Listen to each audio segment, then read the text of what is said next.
perkenalkan nama saya Laurensa Citra dari kelas akuntansi 1.2 dengan NIM 21G10037. Di sini saya akan membuat video reaction mengenai tugas agama yang sudah diberikan, yaitu merangkum acara Zoom yang sudah diadakan dengan tema Bina Iman Keluarga Tangguh. Nah, pada saat Bina Iman Keluarga Tangguh tersebut dengan narasumber Roma Antonius Dodit dari Projo Semarang yang mempunyai jabatan penting, yaitu salah satunya sebagai koordinator Komkat Semarang serta Jogja Timur. Nah, pada pengantarnya Roma Antonius Dodit menjelaskan bahwa keluarga tangguh itu diambil karena seperti yang kita tahu saat COVID ini terjadi, maka kita harus selalu berpikir positif bahwa segalanya yang Tuhan berikan termasuk COVID ini pasti ada hikmahnya, pasti ada sisi positif yang dapat diambil.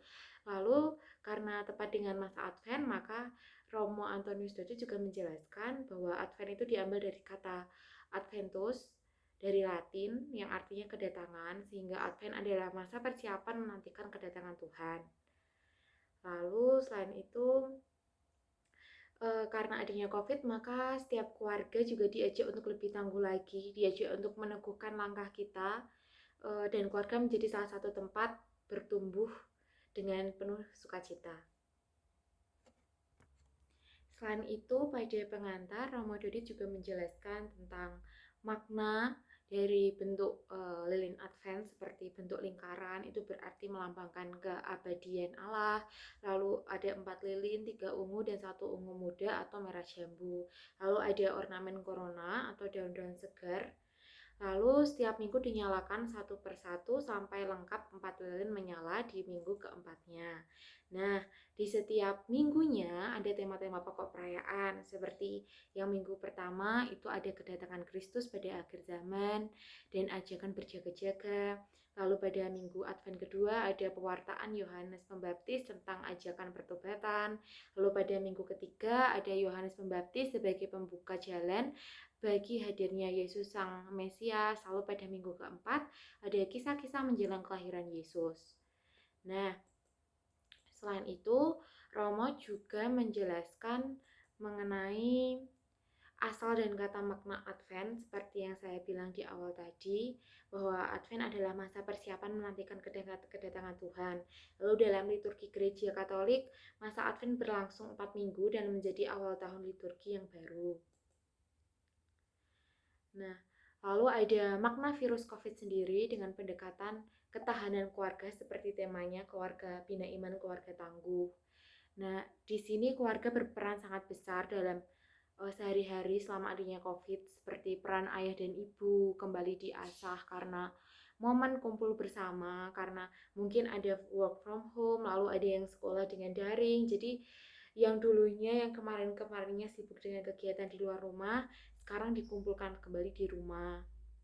Lalu selain itu, selama adanya COVID, seharusnya kita juga menambah keimanan dan ketakwaan kepada Allah dengan lebih dekat dengan Allah, lebih mendalami lagi ajaran Allah dan melaksanakannya.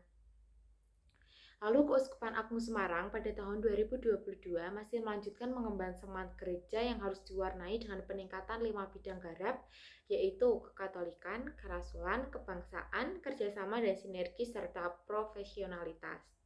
Nah, melalui Advent 2021 ini, Komisi Kateketik Keuskupan Agung Semarang mengajak umat melihat kembali keluarga sebagai pusat dari gerak iman. Dalam masa pandemi COVID-19, diharapkan keluarga menjadi tempat bertumbuh, sukacita, dan ketangguhan, agar kita semua semakin menyadari gerak bersama dalam upaya mewujudkan diri, menghadirkan kasih di tengah-tengah bangsa. Lalu ada setelah itu tangguh dalam iman. Romo menjelaskan sebenarnya itu apa tangguh dalam iman. Jadi bukan hanya Katolik, kata-kata Katolik atau agama Katolik saja yang tercantum dalam KTP, tapi diri kita bagaimana melaksanakan ajaran-ajaran iman kita.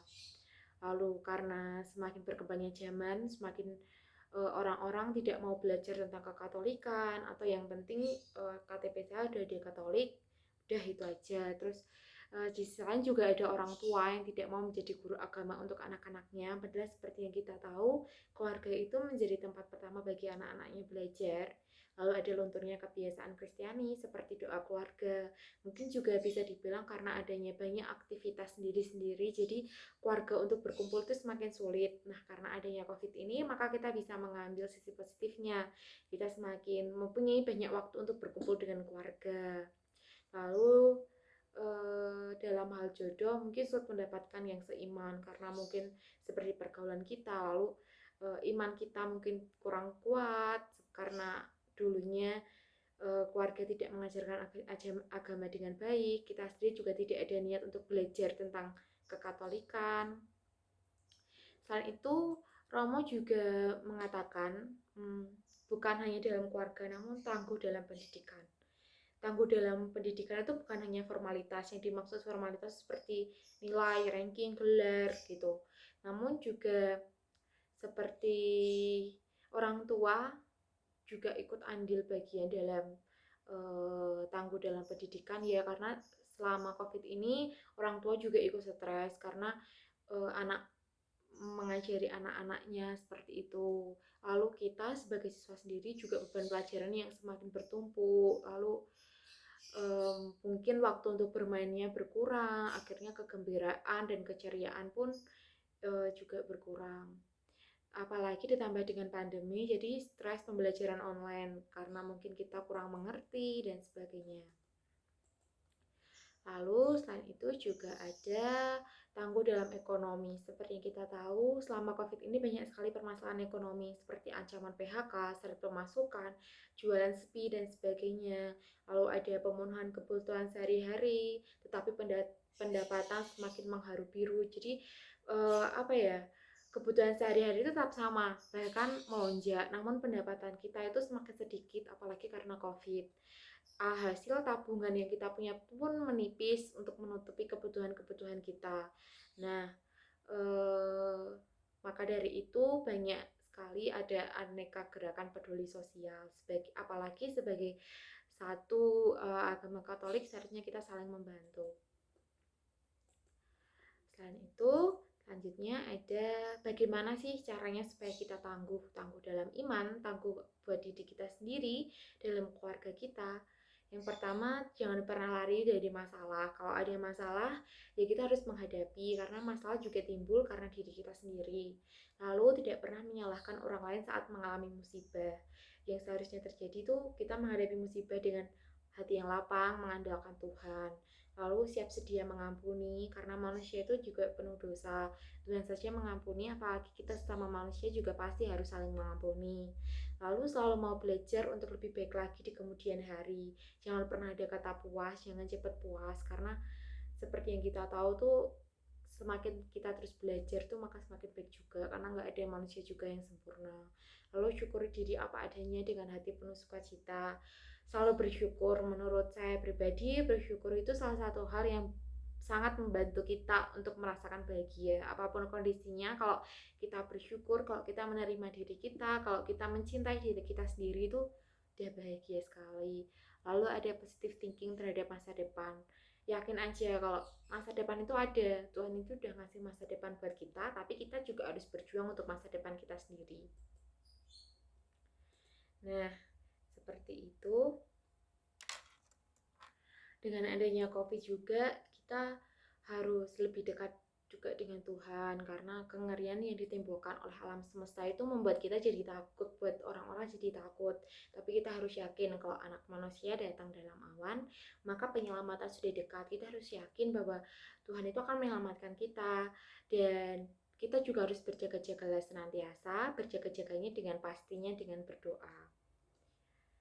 Lalu dengan adanya COVID, dengan adanya berbagai masalah yang timbul, baik dari segi ekonomi, pendidikan, keluarga, dan sebagainya, bukan berarti harapan kita, semangat kita harus melorot, bukan. Namun kita harus tangguh dan selalu ada harapan baru ke depannya.